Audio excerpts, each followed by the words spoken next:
No, we got one Publix, Mr. Boss. Loyal You don't fan. talk. Good. Are we on? Sorry, I can't tell. It's the okay. Beautiful. I will call our facilities meeting December 8th, 2025, 5 p.m. to order. And we will get right into it because I know we've got a lot of stuff going on as usual around the district with facilities. So my job here is little. So I will just turn it over to Mr. Doherty and his team. All right, I'll turn it over to Jeff and Tony and Kenny. And so we have a lot of great information to share with you all, especially when we start at Sand Hill. So go ahead. Sand Hill Elementary, got everything done out there. Third party's wrapped up. We're just waiting for a visit from the state fire marshal. And that will happen, the 22nd, which is, a week, 2 weeks from today.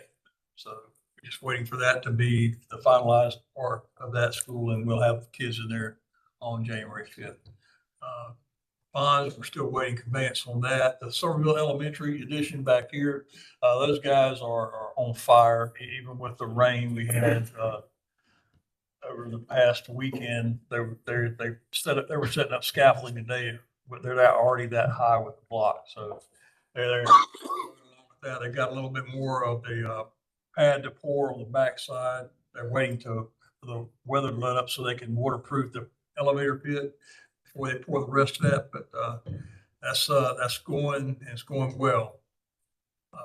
At Ashley Ridge High School, they've got everything excavated around. They poured the footings Thursday night. I think it was somewhere around 2 o'clock in the morning. Had everything cleaned up before the buses ran it that morning, Friday morning at school. So all they're doing now is they're doing the under slab utilities for the plumbing and electrical going in before they pour the slab next week, and that they are going to be pouring the slab probably next Tuesday or Wednesday. They've got that on the schedule for. And there again, that area is area A, where the band room is. Area B is where the weight room, where we're converting the existing band room into a weight room, is area B. So, and those will be done somewhere around the same time as May, June. Both of those areas will be completed. At Somerville High School gym, the design documents, 100% design documents did get delivered to OSF. They're uploaded in the portal. We're just awaiting a time when OSF can give us a review on that. Then we have a fire and egress modeling analysis being done by Jensen Hughes, and we hope to hear back from them sometime this week. The Fort Dorchester High School classroom edition. Tony, real quick, going back to Yes, sir. High School. Why are we doing that fire and egress study analysis? So what we're doing, we're having the modeling done to see if we can get 3,500 people out of the gym before the smoke gets down to a 6-foot level. So we have to have that modeling done. And if they can prove that through modeling, then we won't have to have a mechanical smoke evac system. And that's an expensive venture when we start putting a mechanical smoke evac. So we're trying to figure out what, if anything, we need to do before moving forward with that. Thank you. At Fort Dorchester High School, we've got the construction documents are uploaded to OSF. We're waiting for a review there. We've already gotten the permitting through NPDES and Department of Environmental Services. All those permits are being looked at right now from the state, and that's about what's going on at Fort. The Oak Brook Middle School edition, we're ready for a final inspection out there here in the next week or so. On the 29th, we'll have the fire marshal out there, depending on his schedule. All this is subject to the fire marshal's schedule. He's hard to pin down because I think he's about the only person in the state. The deputy fire marshal is the one we have to go to. But right now we've got a pencil in for the 29th to get that final inspection done there. Oak Brook Elementary, they're supposed to start the roof this week, and that is weather permitting as well. So, but all the trades are working the overhead. They're getting the electrical, plumbing, and HVAC work done inside the school that they can do without a roof in place. The window installation did start, and the substantial completion date on that is mid-March. The bus maintenance facility, we're getting our permits pulled on all fronts on that one. We've already got the permitting from the state as far as the stormwater permitting. We're getting the town of Somerville has to approve that, but everything else is lining up nicely. The pre-engineered metal building, we're waiting to. We've got that order in, and I think we'll probably nail that down this week with Nucor. They're providing the building for us, and hopefully we'll get that in and get that job completed before the end of the summer as well. And that's it for all of the large scale construction projects. Jeff's got a lot more going on than I do. So yeah, I just wanted to, kind of bring the tennis courts back up and make sure that, everybody knows they haven't left our docket. We're still working on funding and what we're going to do with them. But, I wanted to bring it up because there was some mention of some cracking, and you can see I went out there and took some photos. The photo on your right is probably the most significant issue out there. And basically you've got a court that is underwater a lot of times, and it's got a lot of hydrostatic pressure coming up. So fix that crack, the next crack's going to occur. I didn't see anything out there that would be unsafe at all. I saw cracks, which if you talk to a lot of tennis pros, a lot of tennis courts have cracks. As long as they're less than, I think, an eighth of an inch in height difference, there's no issue with playability. So if you were to go to Fort Dorchester High School right now, you may see a crack as well. You probably would see one or two at Ashley Ridge as well. So cracks are not necessarily common. We do have some cracking on one of the courts there that we're going to get repaired prior to the spring season starting. So it should have no issue going into the spring season for matches. So question, Yes, ma'am. you regularly have to repair these?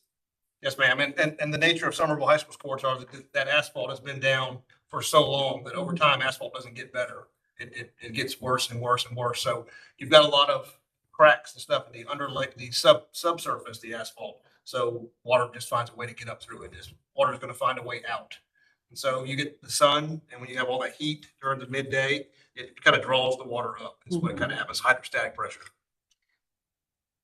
So there's no permanent fix that we know of? Permanent fix would be to either rebuild the courts to some extent. You basically would have to mill them down and repave the courts completely. But we would still have the issue if it's We do not think. related to nature and. Yes. So we would have to do something quite different if we were to rebuild them in that location or the location right at the practice field near Greg, just because last time we had a big rain event, that area flooded. Mhm. Now the county and the city or the town have done a good job cleaning out all their stormwater drains and all the ditches.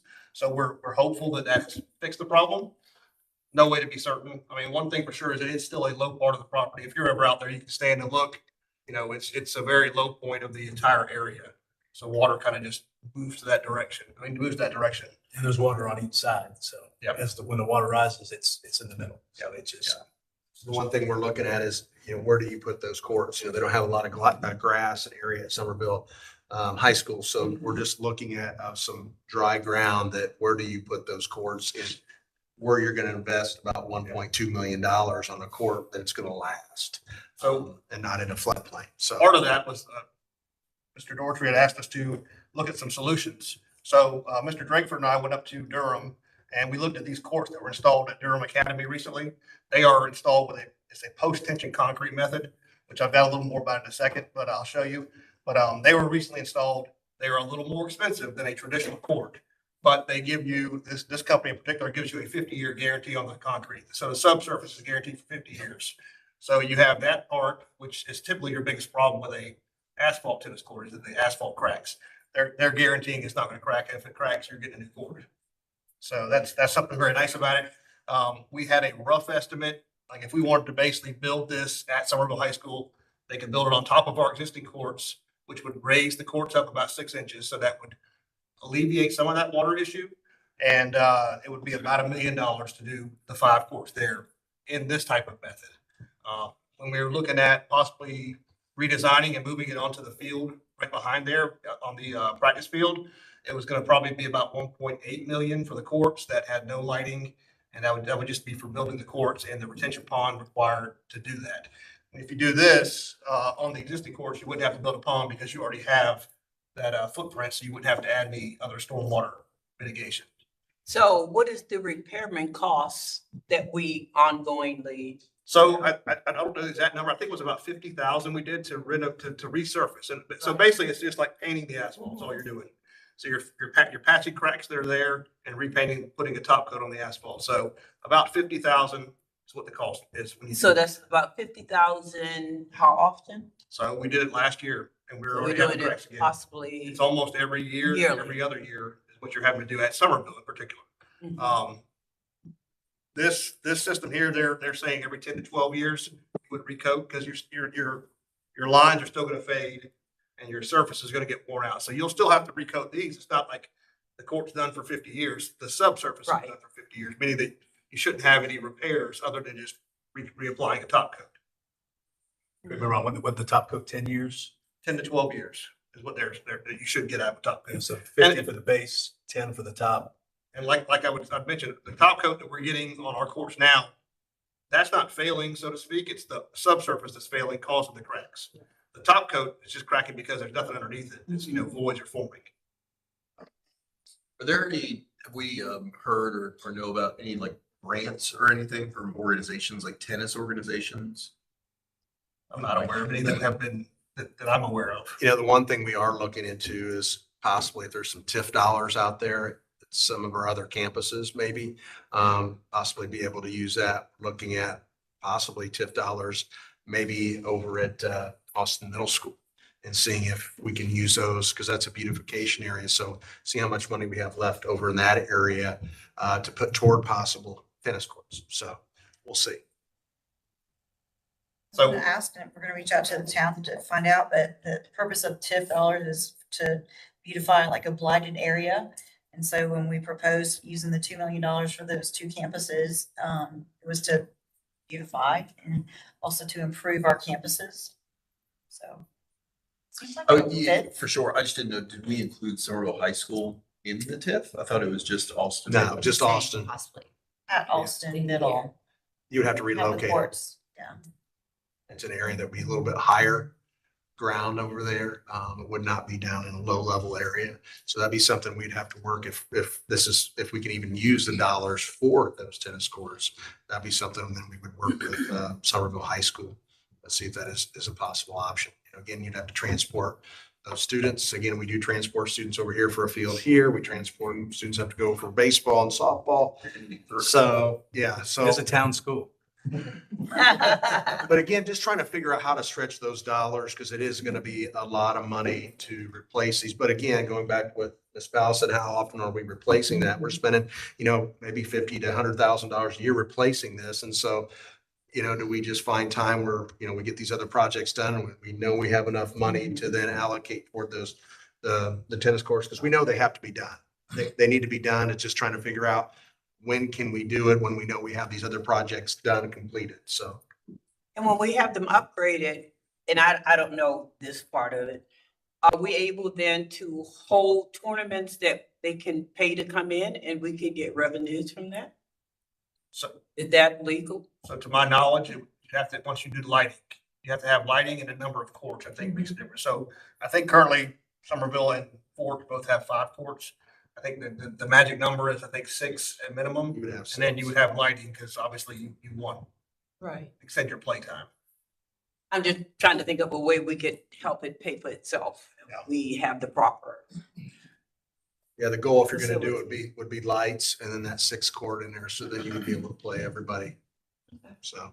So just this slide just gives you a little bit of an idea of kind of when you say post-tension concrete, it's literally that you have cables that run through the concrete. After it sets up, you come back and tighten them down and you go from maybe a 4,000 PSI concrete to 30,000 PSI concrete. So that's pounds per square inch. So it's really robust. That's what they use on skyscrapers. That's what they use in building anything that's going to be highly structural. And another nice side benefit is that whenever you crank down your tennis nets to set them up, sometimes in asphalt courts, they'll eventually crack or bend.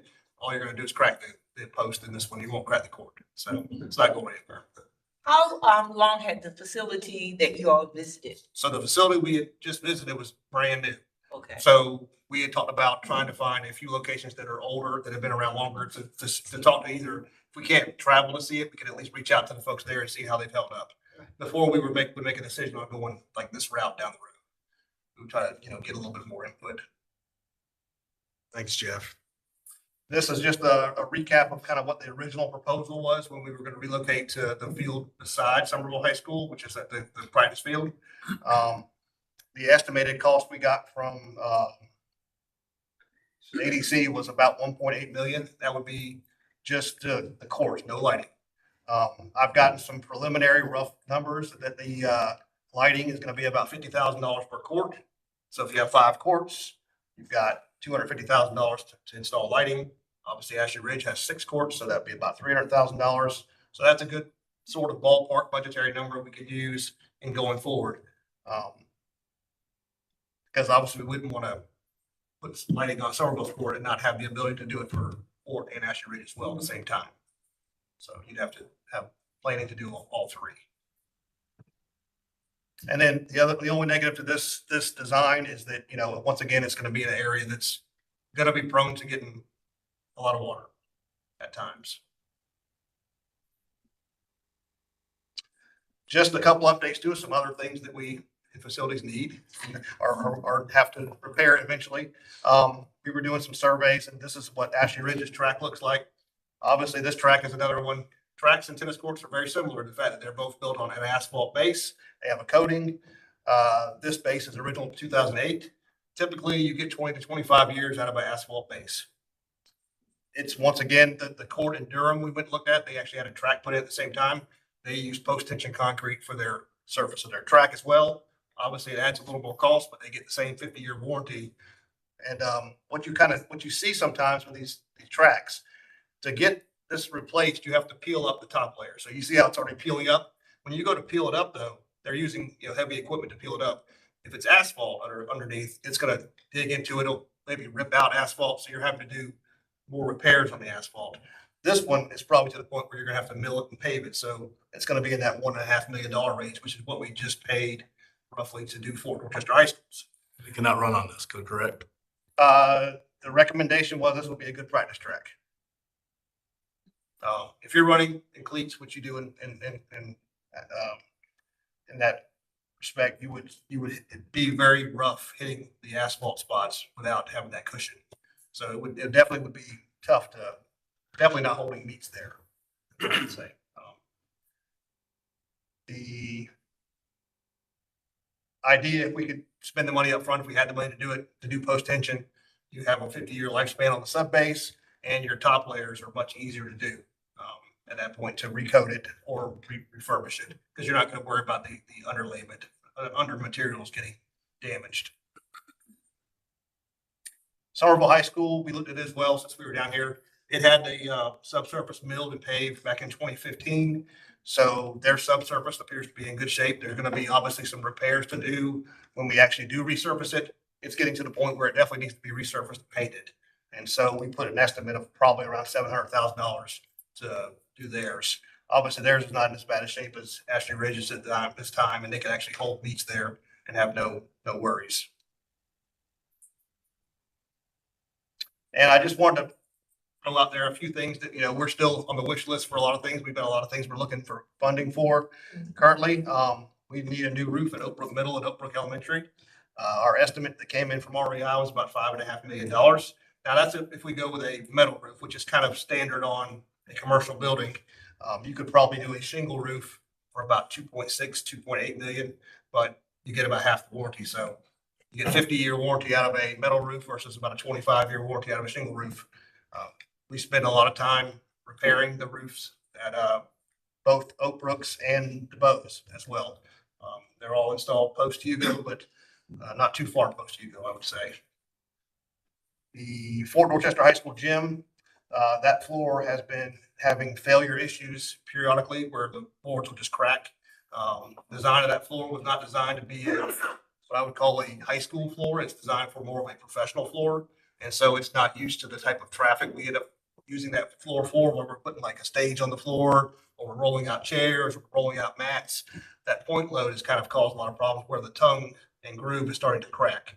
And so as you get heavy weights on there or things like that, it'll just start shearing off. And so we've had to do several repairs over the last year on that floor. So it's at the point where we need to probably start thinking about its end of life cycle. And then I just listed a bunch of stuff on here. I mean, a lot of it's HVAC related. You've got Beach Hill's got additional parking needs. It would be nice to be able to add an activity field of some kind to East Edisto, just because they have really nowhere for their students to go out during their courtyard time. And then we have a whole list of stuff we would like to do at Gregg Middle School if we ever get the time. But that number is quite high. It's about $7 million to do what we would like to do there. And then a lot of our schools, Austin Middle School in particular, they have such old electrical systems that we just need to do something in there to, upgrade their systems. Like I think, for example, Austin, like 4 classrooms are on one circuit. Typically, when you build a school now, you may have 4 circuits in one classroom. So they're very stretched on their power capabilities. Well, they've been there a long time. And I'm thinking, y'all love the word millions. That's all like, it's like, what happened to thousands? That's the point we want to get across, that we have a lot that we still need to do.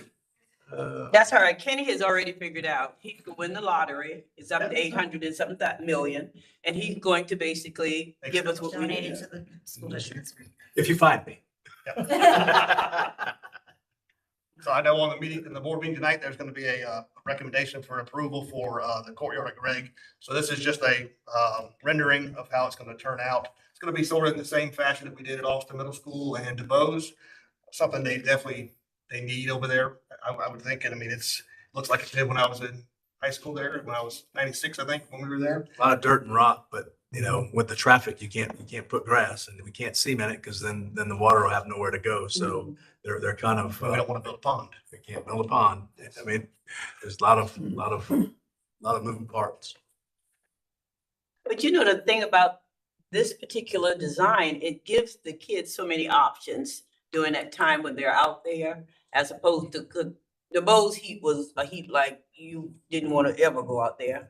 And then I'm sure it's the same way at all the other middle schools. So this design is wonderful. And I'm looking forward to us being able to do something with that. Yeah, it's paid dividends. I think Austin has turned out very, very well, and the students really like it. And it's turned out to be something that we can do that affects a lot of students.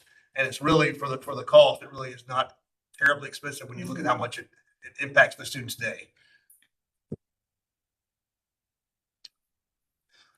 Just a little update on some other projects. The Windsor Hill rooftop units, we're starting that the 19th. So we'll be out there disconnecting units and starting to install all the new rooftop units over break. Also changing up the controls. So that'll all be done over winter break.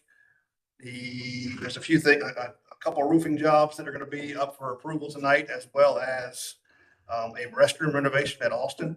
So Austin's definitely getting quite a bit of love in these last few years. And this week, we're having a substantial completion walkthrough for the Windsor Hill roofing and exterior envelope project.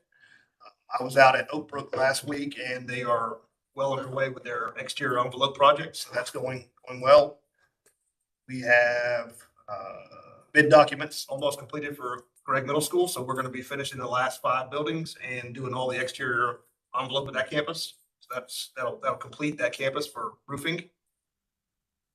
And let's see what else. A couple of pictures here from Flowertown. We put in a new special needs equipment playground at Flowertown. So that got done over the Thanksgiving break. Windsor Hill, we were supposed to get them installed and all their equipment came in, but there was a miscommunication between the vendor and his manufacturer, and they promised Mr. Nooner a different color of equipment, and it didn't come in the way it was supposed to come in. So they've had to reorder that. So we're expecting it to arrive sometime in February or March.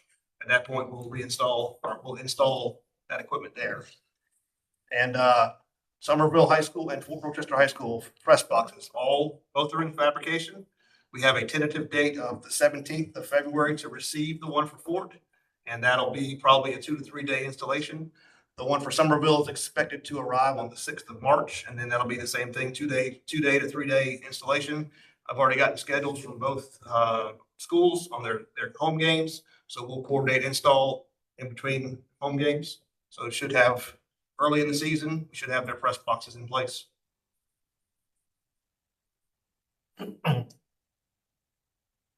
That's it. Thank you, guys. Appreciate all the work. Just a few projects going on now. No, it's good stuff. I did want to ask, so on the list of, I guess, future projects, the stuff that Yep. is that getting into, I'm assuming that's getting into more, some of them look like capital type projects. We're gonna have to start kind of looking for next year, years after, I'm assuming. I think we'll finish up our 3-year plan next year. So then we'll begin 3 more? back to the drawing board and what's the urgent projects way through. Gotcha. I had a couple other things that I wanted to discuss super quick. Any other board members though? I just want to ask, the egress that you were talking about with the smoke, is that something new that they currently do now in order to determine whether or not the building will be able to handle or get the students out in time? If there's a fire or whatever? That's a professional engineering firm that we've hired to do that smoke modeling. They've got an office here in Charleston, but it's the reason that they're doing it there is because of the capacity. It's 3,500 seating capacity, and it's not like I think it's rated as an assembly instead of administrative or any other space. So it's kind of a specialized area. And when you have space of that size with that capacity, there are a lot more hoops to jump through than just the regular code search. Well, that would definitely be several high, so we would Well- need something. Okay. Thank you.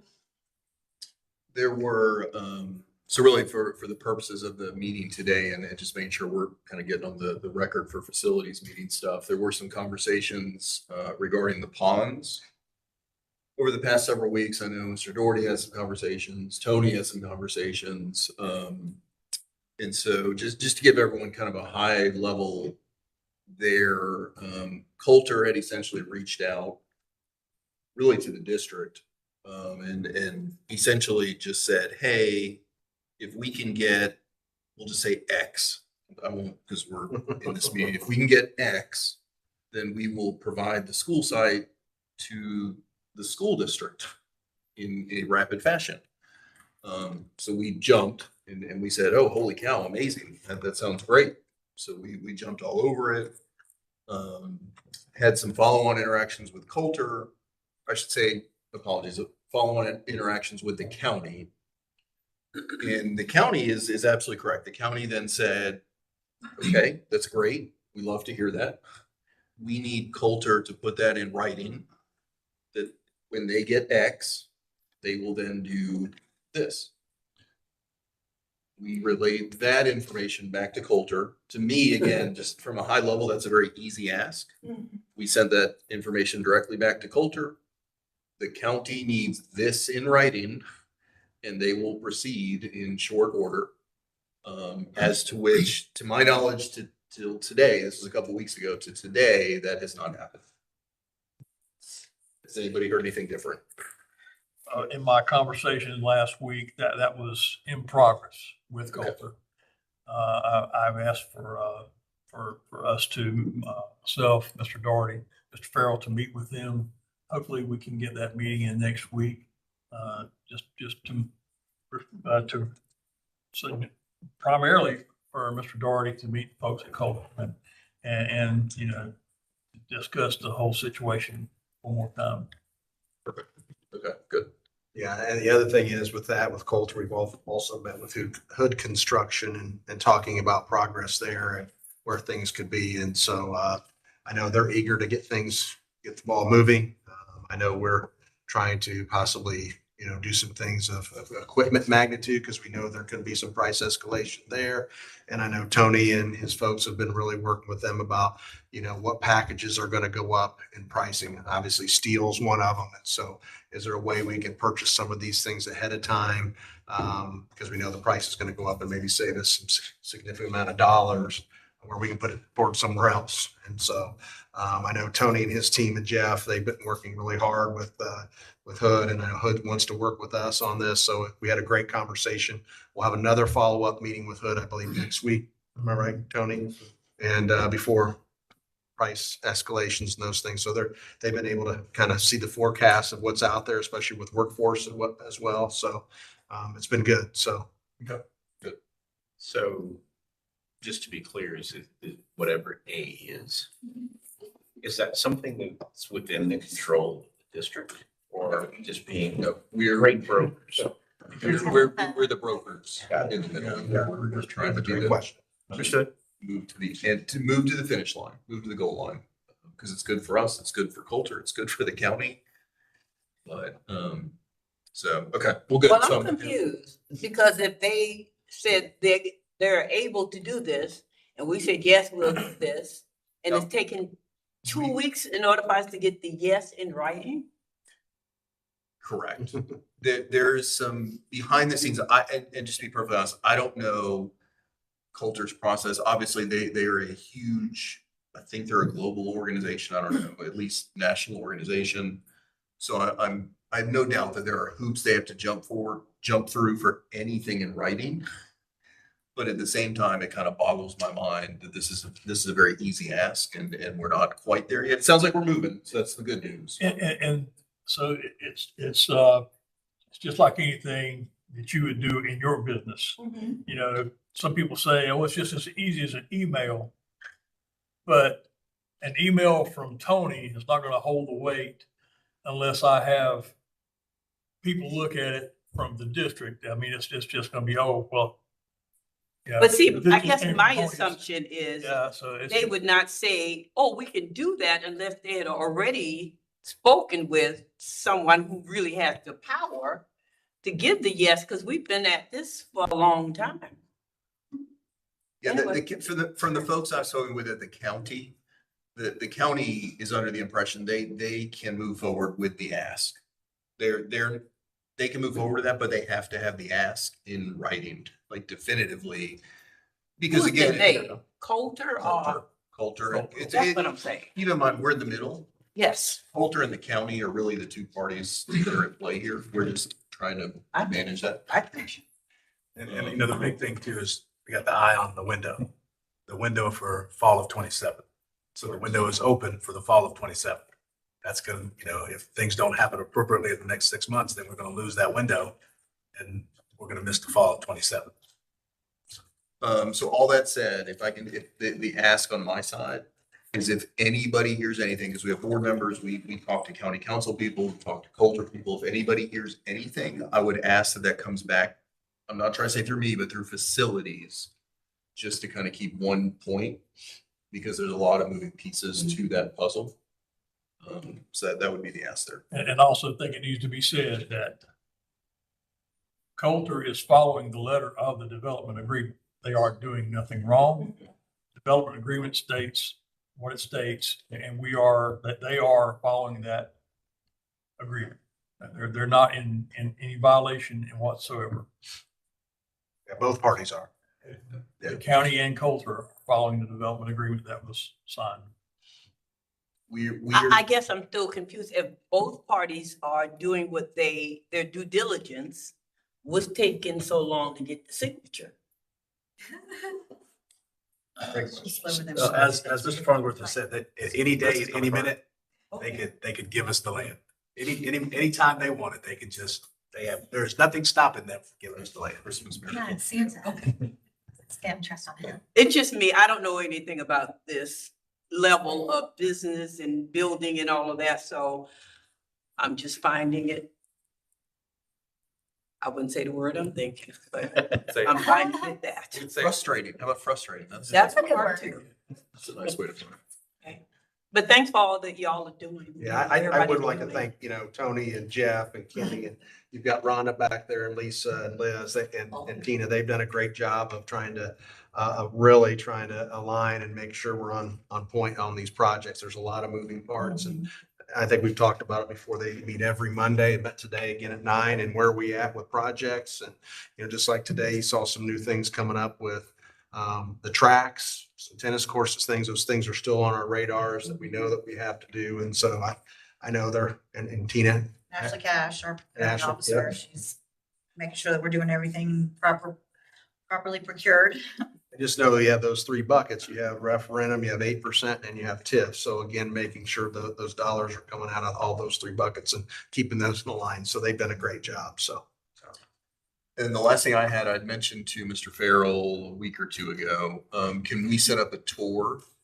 And I think we either do it for the board or through facilities for all of our kind of currently in progress, like capital improvements type stuff.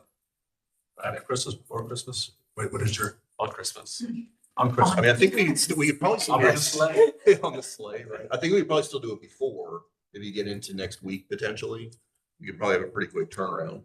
But just take a day, whatever, half a day, and just go visit all the sites that have something major in progress.